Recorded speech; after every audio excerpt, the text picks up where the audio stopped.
Hello students, आप सभी का नमस्ते। आप सभी को आप सभी का आपके अपने इस ऑनलाइन क्लास में आप सभी का मोस्ट वेलकम।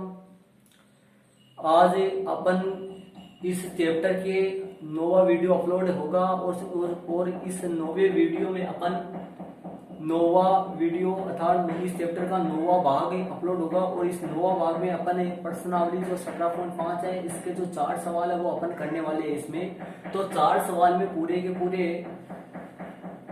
इसमें हल करेंगे अपन।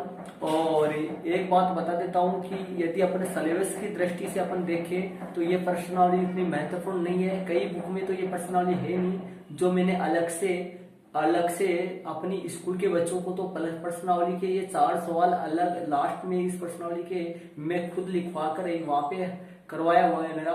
तो इस वीडियो में अपने 17.5 के पूरे 4 सवाल हल करने वाले हैं। तो वीडियो के अंत तक बने रहे और साथ साथ ध्यान देते जाए।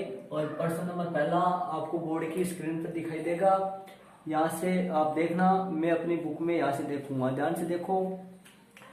एक छात्र ने अंग्रेजी में 46%, गणित में 67%, हिंदी में 53%, इतिहास में 72% तथा अर्थशास्त्र में 58% अंक प्राप्त किए। अन्य विषयों की तुलना में अंग्रेजी को 3 गुना तथा गणित को 2 गुना बाहर मान्य हो तो छात्र के प्राप्तांकों का बाहरी माध्य ज्ञात कीजिए। अब इसमें देखो, अपन इतनी देर समांतर माध्य पढ़ रहे थे, अपन समांतर माध्य पढ़ रहे थे। तो और इस प्रश्नावली में अलग से एक माध्य चलता है जिसको अपन बोलते हैं भारित माध्य। तो इस प्रश्नावली में अपन पूरे भारित माध्य पढ़ने वाले हैं। अब भारित माध्य में बता दूं, देखो समांतर माध्य भारित माध्य में क्या फर्क होता है। देखो, अपने समांतर माध्य जो होता है, समांतर माध्य आप पढ़ चुके हैं। भारित माध्य का मतलब होता है जैसे हिंदी है और अपनी गणित है, इन दोनों में अपनी जो ऐसे देखा जाता है कि इजली सब्जेक्ट है, हार्डली सब्जेक्ट है, उस हिसाब से अपन इसका भार, जो भार होता है, भार शब्द यूज किया गया है। इसमें भार का मतलब ये हो गया कि इजली कौन से है कि भाई वो हार्डली कौन से, उस हिसाब से। तो भार इसका जैसे मान लो ऐसे बोल दिया जाता है कि इस हिंदी के भार से गणित का भार 2 गुना है, हिंदी के भार से गणित का भार 2 गुना, इस तरीके से बोल दिया जाता है। तो हिंदी का भार 1 मान लेते हैं तो गणित का भार कितना 2। और भार को अपन W से व्यक्त करेंगे, वेट जो होता है, इसलिए भार को अपन W से व्यक्त करेंगे और ये हिंदी के भार को W1 से व्यक्त कर देंगे और गणित के भार को W2 से व्यक्त कर देंगे। और यदि आगे सब्जेक्ट दे रखी हो तो W1, W2, W3, W4, W5 इस तरीके से अपने व्यक्त इनको करने वाले हैं। तो अपने इसमें अपन इस तरीके से व्यक्त करेंगे। तो अपने को भारित माध्य अपने को पढ़ना है इसमें। और भारित माध्य का मैं सूत्र आपको बता देता हूँ। देखो, समांतर माध्य का जो सूत्र होता है, x बाहर बराबर सिग्मा fi xi बटा सिग्मा fi, ये समांतर माध्य का संकेत सूत्र होता है। समांतर माध्य इस सूत्र की सहायता से अपन याद करते हैं। समांतर माध्य का सूत्र क्या होता है, सिग्मा fi xi बटा सिग्मा fi। इसी तरीके से भारित माध्य का जो सूत्र होता है, भारित माध्य का सूत्र देखो, भारित माध्य का सूत्र होता है सिग्मा fi xi बटा सिग्मा fi की जगह सिग्मा wi xi बटा सिग्मा wi, ये सूत्र होता है भारित माध्य का। इस सूत्र की सहायता से भारित माध्य याद किया जाता है। देखो, ये समांतर माध्य का सूत्र है, ये भारित माध्य का सूत्र है। बस सिर्फ ये फर्क होता है कि यहाँ जो बारंबारता fi चलता है, यहाँ भारित माध्य भार जो है, भार वो wi चलता है, बाकी xi स्वयं चलता है।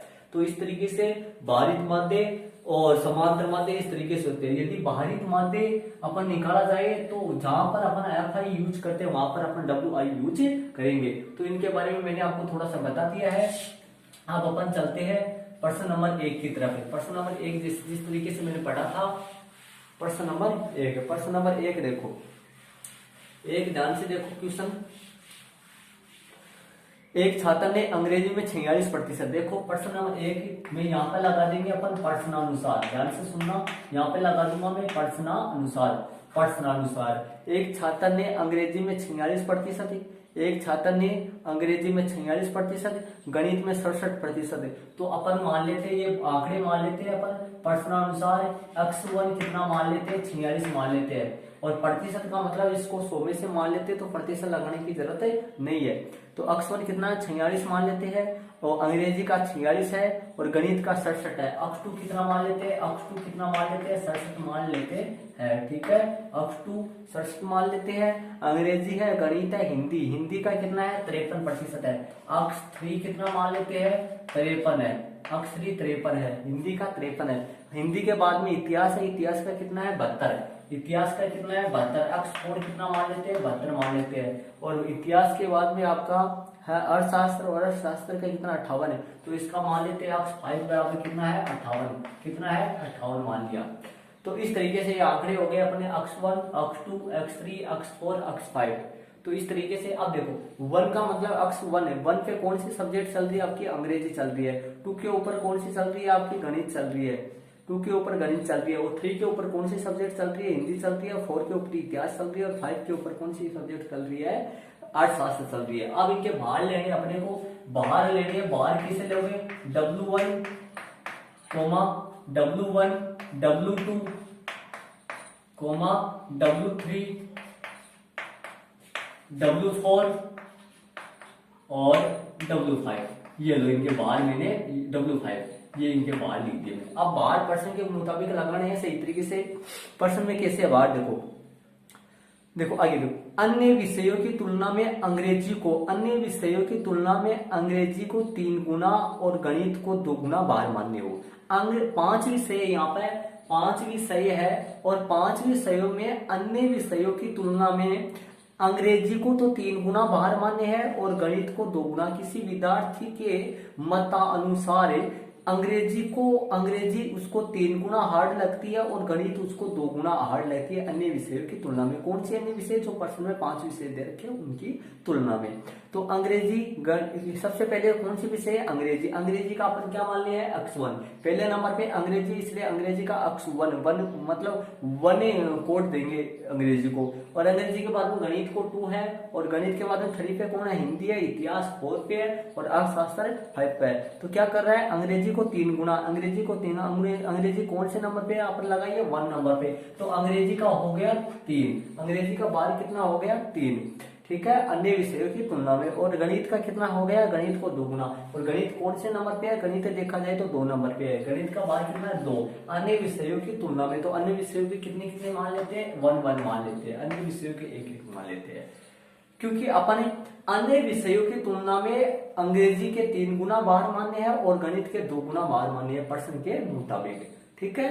अन्य विषय की तुलना में अंग्रेजी को 2 गुना बाहर मान्य है, और गणित को कितना बाहर मान्य है, गणित को बाहर मान्य है, अंग्रेजी को 3 गुना बाहर मान्य है, गणित को 2 गुना अन्य विषय की तुलना में। अन्य विषय कितनी होगी, 3। कौन कौन सी होगी अन्य विषय आपकी, अन्य विषय अर्थशास्त्र है, और हिंदी है, अर्थशास्त्र और आपका इतिहास है।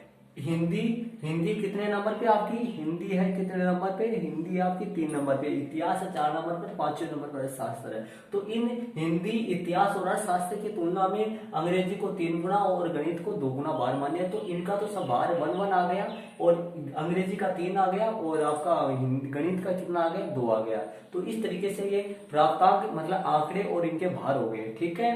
इसके बाद में देखना अपन क्या निकालेंगे, अपन अब ये अपन लगा दिया। अतः भारित माध्य, भारित समांतर माध्य क्या ज्ञात करना है अपने को, इनका भारित माध्य ज्ञात करना है, भारित माध्य ज्ञात करना है, या अतः भारित माध्य या भारित समांतर माध्य, ठीक है। संकेत वो x बार होता है, संकेत वो x बार लगाएंगे, बल्कि लगाना चाहो तो यहाँ पर W लगाया जाता है, बल्कि अक्ष बार सही है, संकेत वही अक्ष बार अपन लगाएंगे। सूत्र क्या है इसका, सूत्र मैंने अभी लिखा था, सिग्मा डब्ल्यू आई xi बटा सिग्मा WI, ये इसका सूत्र है, सिग्मा WI ये इसका सूत्र है, सिग्मा WI xi बटा सिग्मा WI ये इसका सूत्र है। अब अपन मान रख देते हैं इसमें, ध्यान से सुनो, देखो मान कैसे रखेंगे। देखो सूत्र कैसे बनेगा, W1 x1 प्लस W1x1 मतलब 1 1 वाला W1x1 plus W2x2 plus W3x3, ठीक है, प्लस W4x4 और प्लस W5x5। देखो सूत्र किस तरीके से बन गया, आई का मान कहां तक चला है, W1x1 plus W2x2 plus W3x3 plus W4x4 plus W5x5 बटे में W1 plus W2 plus W3 मतलब W1 प्लस W2 और प्लस W3 और प्लस W4 और W5। ये लो मतलब जो आई का मतलब यहाँ जो आई लगा हुआ है, आई का मान कहां से कहां तक है, आई का मान 1 2 3 4 और कहां तक है 5 तक है आई का मान, मतलब कहां तक आंकड़े चल रहे हैं 5 तक चल रही है, ठीक है। ये सूत्र हो गया आपका। सूत्र ये वाला सूत्र लगाने की कोई जरूरत भी नहीं है, मेन सूत्र ये होता है मतलब आई का मान 5 तक चलना है, मैंने ऐसे लगा दिया आपके समझ में आए, बल्कि इसके लगाने की कोई जरूरत नहीं है। आप अपने मान रख देंगे यहाँ, किस तरीके से मान लिखेंगे ध्यान से देखो, W1 कितना है 3 गुना x1, यहाँ पे गुना का निशान है, W1 3 x1 कितना है 46, 3 गुना 46 प्लस W2 2 गुना x2 कितना है 67, 2 गुना 67, ठीक है, और 1 गुना 53 प्लस 1 गुना 72 और प्लस में 1 गुना 58, ठीक है, मान रख दिए मैंने। नीचे आएगा 3 प्लस 2 प्लस 1 प्लस 1 प्लस 1, ये समझ गए होंगे आप अच्छी तरीके से। ध्यान से देखना स्टूडेंट्स, आराम से अपन आराम से पढ़ेंगे, कोई जल्दीबाजी नहीं है, आराम से पढ़ेंगे अपन, ध्यान से अच्छी तरीके से समझना क्वेश्चन को ध्यान से। अब इनको अपन हल कर देंगे, 3 6 18 असल की 1, 3 4 12 रहे 13 138, 7 2 14 असल की 1 6 2 12 रहे 13 134, 53 एकम 53 और 72 एकम 72 और 58 एकम 58, 3 2 5 5 रही कितना हो गया नीचे 8 हो गया। देख लो भाई किस तरीके से मैंने हल किया है, 138 134 और ये 53 72 58 ही हुए, इनमें कोई हल करने में कोई प्रॉब्लम नहीं है। 138 134 और 53 72 और आपका 58 हो गया, ठीक है, 53 72 और 58 बट्टे में 8 हो गया। इसको आप हल करेंगे, इनको अपन जोड़ देंगे, जोड़ेंगे तो अपना आएगा 455, क्या आएगा अपना 455 बट्टे में 8 का, मतलब इन सबको अपन ऐड करेंगे तो अपना 455 आएगा, और अपन 455 में भाग दे देंगे 8 का भाग देंगे तो 56.875 आ जाएगा, कितना आएगा 56.875, इसमें इसका भाग देंगे तो 56.87 ही ले लेंगे अपन, 56.87 लगभग, ये आंसर। ये अपना पहला क्वेश्चन हो चुका है आपके सामने। भारित माध्य कितना आ गया इसका 56.87, क्या है ये अंक चल रहे थे, प्राप्तांक क्या चल रहे थे अंक चल रहे थे, तो यहाँ पर लगा दो अपन, यहाँ पर अंक लगा दो, नीचे यहाँ पर लगाना है, बीच में अंक लगा दो यहाँ, ठीक है। ये आपका प्रश्न नंबर कौन सा हो गया, पहला प्रश्न हो गया, भारित माध्य अपन याद करिए, ठीक है। इसके बाद में प्रश्न नंबर 2 देखना। तो स्टूडेंट्स आपके सामने इसी प्रश्नावली का प्रश्न दूसरा है, दूसरा क्वेश्चन देखना। लेकिन दूसरा क्वेश्चन देखने से पहले मैं आपको बता देता हूँ स्टूडेंट्स कि ऐसे नहीं करना, चैनल ये है, चैनल और खूब सारे हैं, लेकिन एक चैनल, अपने चैनल की खास विशेषता ये है कि अपने चैनल में हर प्रश्नावली मतलब हर चैप्टर के नोट्स, इनके एग्जाम्पल और इनके फिर प्रत्येक क्वेश्चन, मतलब आपको फेयर कॉपी जो बनाओगे आप, फेयर कॉपी बनाने में आपको कोई समस्या नहीं आएगी। फेयर कॉपी आराम से आप स्कूल की तरह ही क्लास ले सकते हो अपने चैनल पे। तो मैं ऐसे कहता हूँ अपने स्कूल के विद्यार्थियों से, यदि अपनी स्कूल के विद्यार्थियों से लिए बात है कि अपने कक्षा के सभी विद्यार्थियों को इस क्लास से जोड़ने की कोशिश करना। मैं चाहता हूँ कि ज्यादा से ज्यादा विद्यार्थी जुड़कर अपना सिलेबस पूरा कर सके। ओके स्टूडेंट्स, चलते हैं अपन प्रश्न नंबर दूसरे की तरफ। दूसरा क्वेश्चन आपके बोर्ड की स्क्रीन पे दिखाई देगा आपको। 2 उम्मीदवार ए व बी व्यावसायिक कॉलेज में प्रवेश हेतु विभिन्न विषयों में निम्नानुसार अंक प्राप्त करते हैं, जिसके बाहर साथ में दिए गए हैं। देखो 2 उम्मीदवार है ए और बी, व्यावसायिक कॉलेज में प्रवेश हेतु विभिन्न विषयों में निम्नानुसार अंक प्राप्त करते हैं, जिनके बाहर साथ में दिए गए हैं। देखो सारणी दिखाई दे रही है आपको, सारणी में देखना विषय और एक के अंक, फिर बी के अंक। एक के अंक अंग्रेजी में एक के ए ने 80 अंक प्राप्त किए और और बी ने 76 अंक प्राप्त किए और ए के अनुसार ही ए के मतानुसार अंग्रेजी का भार 1 है और बी के मतानुसार भी अंग्रेजी का भार 1 है।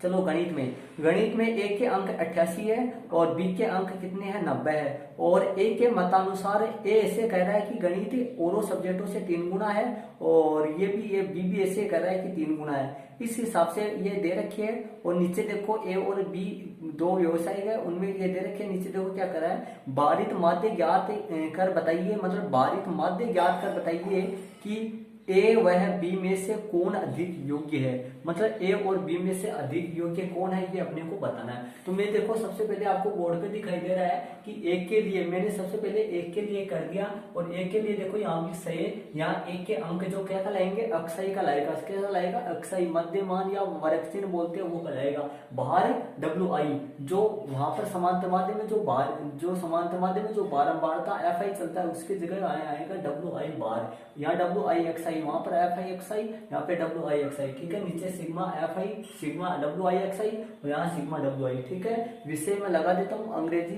गणित, भौतिक विज्ञान, रसायन विज्ञान। अंग्रेजी यहाँ पे लगा देता हूँ मैं अंग्रेजी, गणित, अंग्रेजी गणित, भौतिक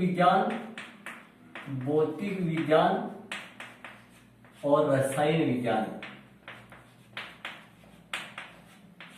ठीक है। इसके बाद में इनके बाहर है, इनके बाहर एक के अंक है, पहले एक के अंक देख लेता हूँ। एक के अंक 80, 88, 85, 80, 88, 85, 80 है, 88 है, 85 है और 80, 88, 85, 89, ठीक है। और इनके बाहर जो है वो सबके लिए बाहर दोनों के अनुसार सेम है, 1 3 2 2, 1 3 2 2, ठीक है। अपन डब्ल्यू आई एक्स आई निकालते हैं, डब्ल्यू आई को एक्स आई से गुणा करना है, साफ नजर आ रहा है तो डब्ल्यू आई को एस आई से गुणा करेंगे, 80 और 88, 8 3 24, असल की 2, 8 3 24, 25 26, 264 आ जाएगा, ठीक है। और 5 दूनी 10, असल की 1, 8 2 16, 1 17, 170 आ जाएगा। कितना आ जाएगा 170 आ जाएगा, 264 170 और 9 दूनी 18, 9 दूनी 18, असल की 1, 9 8 2 16, 1 17, 178 आ जाएगा। कितना आ जाएगा 178। अब इनको अपन जोड़ देंगे, इन सबको जोड़ेंगे तो 8 4 तो 12 हो गई, असल की 1 होगी और 7 7 14 15 हो गया, 7 14 14 1 15, 15 से 21 और 21 और 8 आपका कितना हो गया 29, असल की 2 और 2 2 4 2 6 692 हो जाएगा। कितना हो जाएगा 692 हो जाएगा। और इधर वाले को अपन जोड़ोगे तो इधर वाले कितना आएगा सिग्मा एफ आई, सो ये देखो यहाँ से देखो यहाँ पर देखना सिग्मा यू आई, सिग्मा डब्ल्यू आई जुड़ेगा, कौन जुड़ेगा सिग्मा डब्ल्यू आई, तो सिग्मा डब्ल्यू आई ये है, इनका योग है, ध्यान से देखना 1 3 2 5 इनका जोड़ है, इनका जोड़ कितना अपना 8 है, कितना इनका जोड़ 8 हो गया, 8 हो गया, कितना हो गया 4 और 4 8, सही है। तो ध्यान दे इनका योग है 8 है, ये थोड़ा ऐसे पीछे हो गए, इनका योग है, ठीक है। अब अपन लगा देते हैं सूत्र इनका, ए का भारित माध्य निकाल देते हैं। अतः ए का भारित माध्य, ए का भारित माध्य, किसका भारित माध्य निकाल रहा हूं मैं ए का, और ए का भारित माध्य का सूत्र क्या हो गया सिग्मा डब्ल्यू आई एक्स आई बटा सिग्मा डब्ल्यू आई, ठीक है।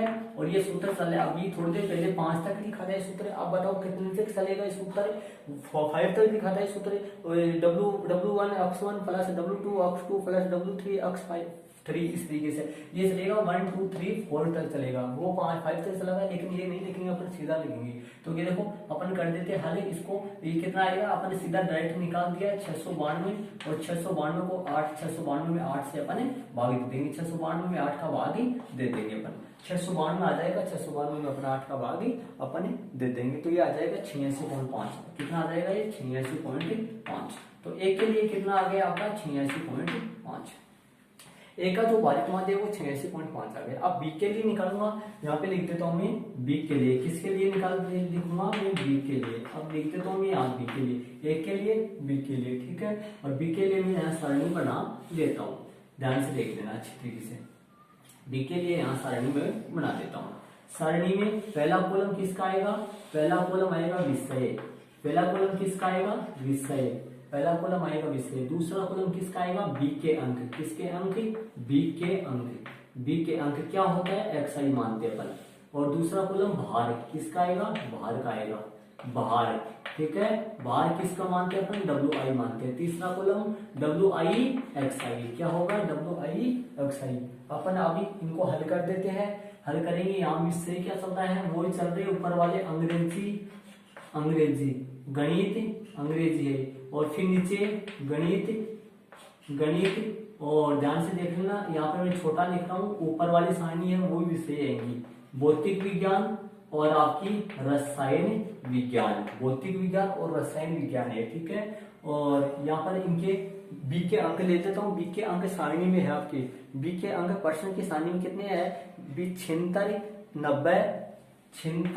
90 76 हो गए, 90 हो गए, 86 76 90 86 90 86 और 90, और बार 1 3 2 2 वही बार है। नीचे एक आपका नीचे वाला कॉलम आ जाएगा, किसका नीचे वाला कॉलम किसका आ जाएगा, सिग्मा डब्ल्यू आई, किसका आ जाएगा नीचे वाला कॉलम, सिग्मा डब्ल्यू आई एक्स आई। यहाँ पर क्या आ जाएगा, सिग्मा डब्ल्यू आई एक्स आई, और इधर क्या आएगा बताओ, सिग्मा डब्ल्यू आई, क्या आएगा, सिग्मा डब्ल्यू आई। अब अपन हल कर देते हैं, 176 एकम 76 और 90 0 9 27 है, 270 हो गया, और 6 दूनी 12 असल की 1 होगी, 6 दूनी 12 16 16 1 17 मतलब 172, कितना आ जाएगा 172 आ जाएगा, 270 172 आ जाएगा। इसके बाद में देखना आगे, और 90 देंगे 180 आ जाएगा। इन सबको अपन जोड़ देंगे, और इन सबका जोड़ जो है, इन सबका अपन जोड़ देंगे, इन सबका जोड़ोगे तो आपके पास आएंगे 698, कितने आएंगे 698, और इधर वाले का जोड़ वो 8 रहेगा, कितना रहेगा 8, इनका जोड़ है 8, ठीक है, इनका जोड़ 8 है। अब बी के लिए निकाल देते अपन, क्या निकालेंगे, यहाँ क्या लिखूंगा मैं, बी के लिए भारित माध्य, बी के लिए भारित माध्य या फिर बी का भारित माध्य बराबर है सिग्मा डब्ल्यू आई एक्स आई बटा सिग्मा डब्ल्यू आई। मान रख दिया, मान कितना है, सिग्मा डब्ल्यू आई 698, कितना है 698 बटा 8, 8 का भाग देते थे अपन, 8 का भाग देंगे, 8 8 7 56 8 64 आ जाएगा, बचेगा कितने 64 आ जाएगा, तो 64 बचे कितने 5 5 58 हो गए, 8 7 56 हो गया, 56 हो गया, 2 बचे, 8 2 16 हो गया, 8 2 16 20 4 बचे, 8 5 40 हो गई, कितना आया इसका 87.25, कितना आ गया 87.25 आ गया। देखो एक का भारित माध्य निकाला 86.5 आया, और बी का भारित माध्य 87.25 आया।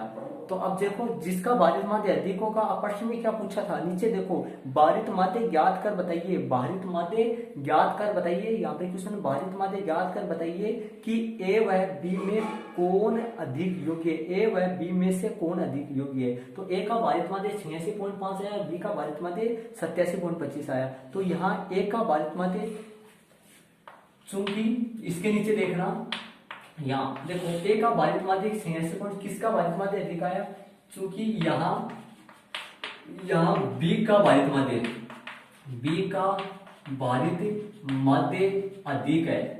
देखो क्योंकि यहाँ बी का भारित माध्य क्या है, अधिक है, बी का भारित माध्य यहाँ अधिक है, अतः ए वह बी में से बी अधिक योग्य है, ए वह बी में से बी अधिक योग्य है। ये लो, ए वह बी में से बी अधिक योग्य है, ये लो। ये आपका प्रश्न नंबर कौन सा हो गया, पूरा दूसरा। ए व बी में से कौन अधिक योग्य है, बी अधिक योग्य है, क्योंकि ए व बी में से बी का ए का भारित माध्य 86.5 आया, बी का भारित माध्य 87.25 आया, तो बी का भारित माध्य अधिक आया और ए का भारित माध्य कम आया, इसलिए ए व बी में से कौन अधिक योग्य है, बी अधिक योग्य है। ठीक है, यह आपका प्रश्न नंबर दूसरा हो गया 17.5 का। इसके बाद में इसी प्रश्नावली के 2 सवाल और बचे, तीसरा और 14। प्रश्न नंबर तीसरा देखा, इसके बाद में प्रश्न नंबर 3 ध्यान देना। प्रश्न नंबर 3 में एक छात्र के गणित की मासिक 3 मासिक परीक्षाओं में, मतलब एक छात्र की गणित की 3 मासिक परीक्षा में, मासिक परीक्षा का मतलब 3 महीनों की एग्जाम परीक्षा हुई, 3 एक महीने में, महीना वाइज जो एग्जाम होते हैं उनकी बात हो रही है। 3 मासिक परीक्षाओं में प्राप्तांक गणित में एक परीक्षा में 100 में से 85 आए, एक मासिक परीक्षा में 85 है, दूसरे में 60, तीसरे में 75 है, और वार्षिक परीक्षा में उसने 95 अंक प्राप्त किए। मतलब 3 मासिक टेस्ट हुए थे, उसमें उसने 85, 60, 75 अंक प्राप्त किए, और जो वार्षिक टेस्ट हुआ था उसमें उन्होंने कितने प्राप्त किए, 95 अंक प्राप्त किए। तो मासिक परीक्षाओं के बार समान है, मतलब वार्षिक परीक्षाओं के बार अपन W1, W2, W3 मान लेंगे, ठीक है। और वार्षिक परीक्षा को 4 से मान लेंगे। तो वार्षिक, जबकि वार्षिक परीक्षा का बार मासिक परीक्षा के बार से दुगुना है, तो वार्षिक परीक्षा का बार वार्षिक को अपन 4 से मान लेंगे, तो W4 अपना 2 हो जाएगा, क्योंकि वार्षिक परीक्षा का बार मासिक परीक्षा के बार से दुगुना है, ठीक है। अब नीचे देखो, गणित में प्राप्त अंकों का भारित माध्य ज्ञात कीजिए। गणित में प्राप्त अंकों का भारित माध्य अपने को ज्ञात करना है। तो देखो, प्रश्नानुसार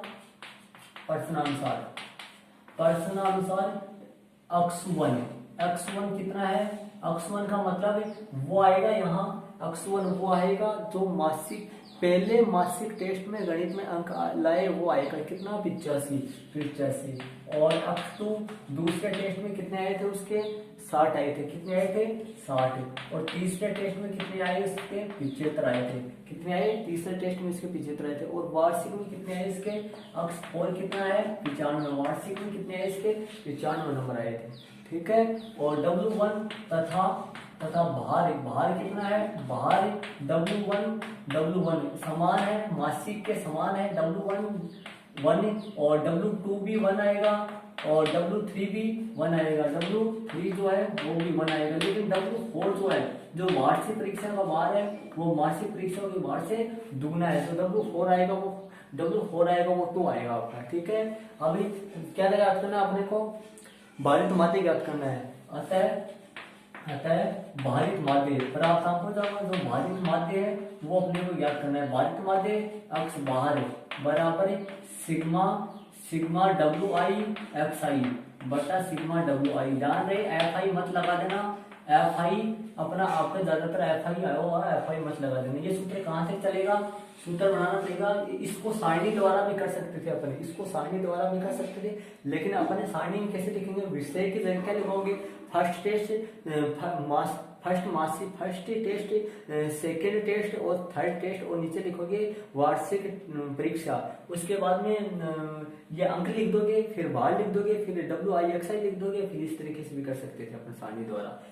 तो कहां तक चलेगा, 4 तक चलेगा। तो सूत्र क्या बनेगा इसका, W1 x1 plus W2 x2, ऐसे इस तरीके से चलेगा। W1 सूत्र नहीं लगाएंगे तो W1 1 और x1 85, तो ये हो गया 1 गुणा 85, और ये हो जाएगा 1 गुणा 60 प्लस 1 गुणा 75 हो जाएगा, ठीक है। और आगे प्लस में 2 गुणा 95 हो जाएगा, और बट्टे में क्या आएगा 1 प्लस 2, ठीक है। इनको अपना हल कर देते हैं।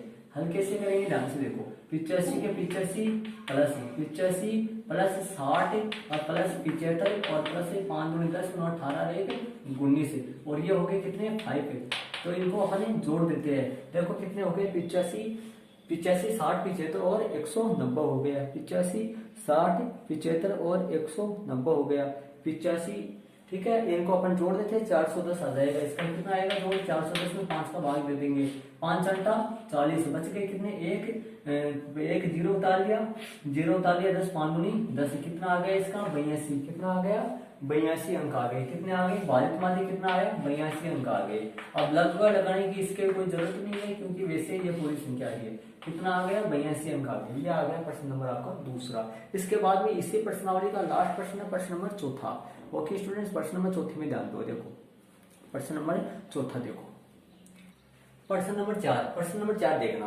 प्रश्न नंबर 4, एक कक्षा में 45 छात्र है। एक कक्षा में कितने छात्र हैं, 45 छात्र हैं, जिनमें 15 लड़कियां हैं। 45 छात्रों में से 15 लड़कियां हैं, और शेष कितने बचे, शेष जो बचे वो लड़के हैं। 15 लड़कियां हैं, और लड़कियों का औसत भार जो है वो कितना है, 45 है, 45 kg है। 15 लड़कियों का औसत भार 45 kg है, तथा जो शेष लड़के बचे, शेष कितने लड़के बचे, 30 लड़के बचे, और 30 लड़कों का औसत भार जो है वो 52 किग्रा है। तो कक्षा के विद्यार्थियों का औसत भार ज्ञात कीजिए। कक्षा के विद्यार्थियों का औसत भार। देखो स्टूडेंट्स, ऐसा प्रश्न है ऐसा प्रश्न आपने ध्यान दिया होगा, यदि पीछे वाले मेरे वीडियो देखे होगी आपने, तो प्रश्नावली 17.1 जो है 17.1 का प्रश्न नंबर 7वां सेम ऐसे 7वीं की तरह क्वेश्चन है। 7वें क्वेश्चन में भी ऐसा प्रश्न आया था, वर्ग ए के एक कक्षा के वर्ग ए के इतने वर्ग ए के छात्रों का इतना भार है, वर्ग बी के छात्रों का इतना भार है, तो कुल 60 विद्यार्थियों के औसत भार ज्ञात कीजिए। ऐसा कुछ प्रश्न आया था, सेम उसी तरीके का प्रश्न है। ये भारित माध्य का कोई प्रश्न नहीं है, ये वैसे ही प्रश्न है उस हिसाब से। ठीक है, तो अपना इसको करते हैं अपन। देखो एक कक्षा में कुल छात्र कितने हैं, 45 है, जिनमें से 15 लड़कियों 15 लड़कियां 15 लड़कियों का औसत भार कितना है, 45 kg है। तो देखो यहाँ पर लिख देता हूँ मैं प्रश्नानुसार 45 है, कितने हैं लड़कियां कितनी है 45, तो कुल छात्र है, लड़कियां कितनी है, लड़कियां 15 लड़कियों का औसत भार कितना है 45 kg। देखो 15 लड़कियों का औसत भार, 15 लड़कियों का औसत भार कितना है, बराबर 45 kg। ये सुनो भाई ध्यान से, तो क्या लिखा है मैंने, 15 लड़कियों का औसत भार 45 kg है, इसलिए उनका कुल भार, मतलब उनका कुल भार कुल भार का मतलब 15 लड़कियों का औसत भार यदि 45 kg है, इसका मतलब समझो, देखो 15 लड़कियों का औसत भार कितना है 45 kg। इसका मतलब ये हुआ 15 लड़की है, उनमें से एक लड़की का भी 45, दूसरी लड़की का 45, तीसरी लड़की का 45, मतलब सभी लड़कियों के 45 kg भार है। तो कुल भार कितना आएगा इसका मतलब 45 के हिसाब से 15 लड़कियों का भार कितना आएगा, 45 गुना 15। ये लो 45 को 15 से गुणा कर देंगे तो कुल लड़कियों का भार आ जाएगा। तो कितना आएगा, 15 पर जो 75 असल की 7 और 15 चौक 60 कितना आ गया 675 kg। कितना आ गया 675 kg। तो लड़कियों का कुल औसत भार, कुल भार निकाल दिया मैंने, कुल भार 675 kg है, लड़कियों का 600। अब लड़कों का निकालते हैं। इसी प्रकार शेष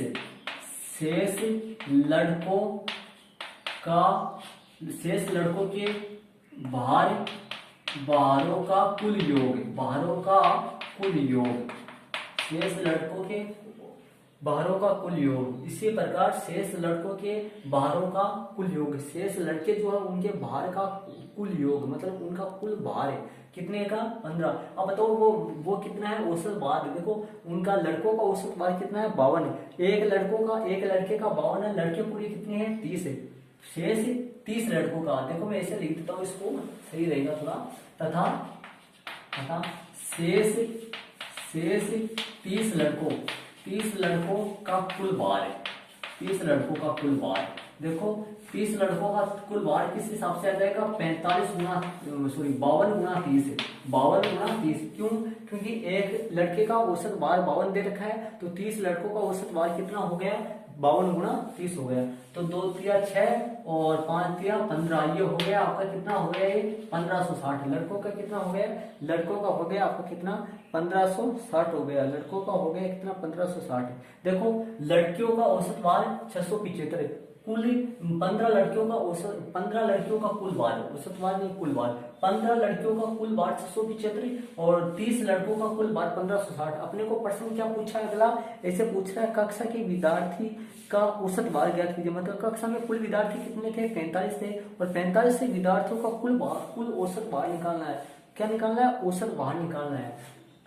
अतः कक्षा के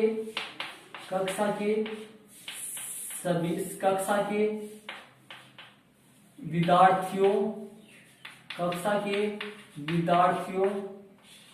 का औसत भार, कक्षा के विद्यार्थियों का औसत भार, मतलब जो कक्षा के विद्यार्थी थे उनके औसत भार, सभी का औसत भार। अतः कक्षा के विद्यार्थियों का औसत भार और कक्षा के विद्यार्थियों का औसत भार देखो किस हिसाब से आएगा।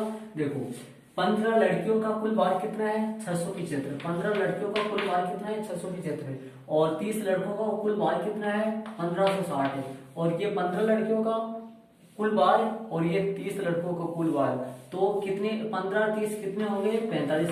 45 का अपन भाग देते हैं इसमें आंकड़ों का योग बटा आंकड़ों की संख्या, वही सूत्र काम में लेते अपन यहाँ आंकड़ों का योग है। देखो ये आंकड़ों का कितनों का योग है, कितने आंकड़ों का योग है 15 आंकड़ों का योग है। ये कितने आंकड़ों का योग है, ये 15 आंकड़ों का योग है। ये कितने का 30 आंकड़ों का योग है। और नीचे कितने आंकड़े हो गए टोटल 45 होगा, 45 का अपन भाग देंगे। तो इनको जोड़ देते अपन 5 हो गए और 6 7 13 हो गया। 80 की कितनी होगी 1 होगी, 6 7 13 हो गया, 5 6 11 और 11 1 12 और ये हो गया आपका 2। ये लो कितना आएगा 2235 में अपन 45 का भाग दे देंगे।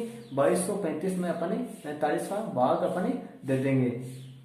तो 45 का भाग दे देंगे अपन। तो देखो 45 का भाग अपन देते हैं 2235 में अपन 45 का भाग देते हैं। देखो 45 1 230 223 में जाएगा।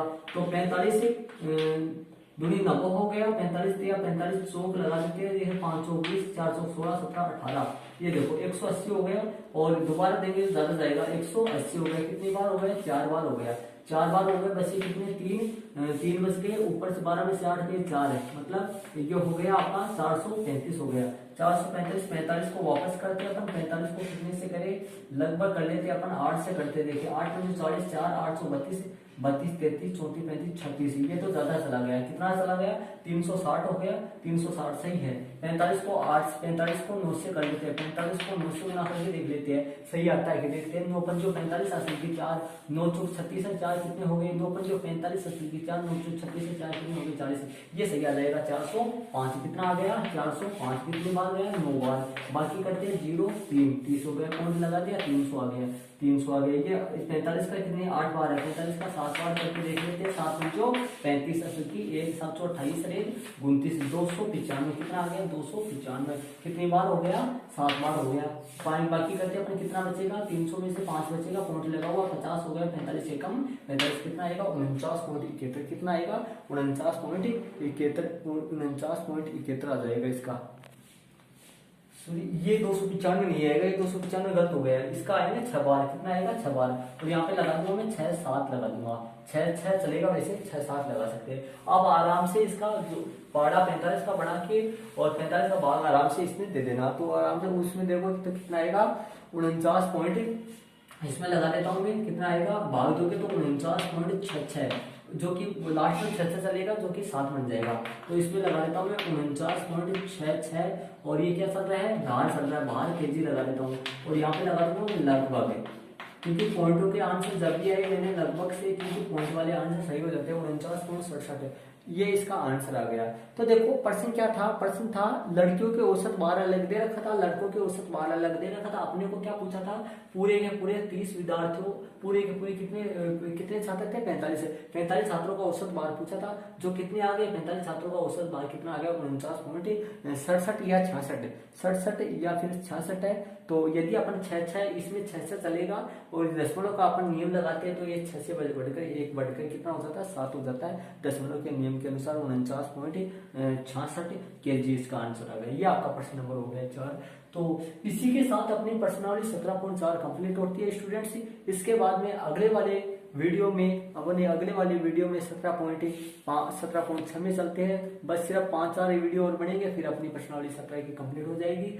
आशा करता हूँ स्टूडेंट्स ये 4 सवाल आपके समझ में आए होंगे। तो वो वीडियो को अपने स्कूल के विद्यार्थियों को ज्यादा से ज्यादा बताइए, शेयर करें और इसके साथ ही अन्य और कहीं भी आप शेयर करना है शेयर करें इसको। इसके साथ और बता देता हूँ आप इन सवालों को वीडियो को क्रम वाइज जरूर देखिए। यदि आप क्रम वाइज नहीं देखोगे तो आपके समझ में नहीं आएगा।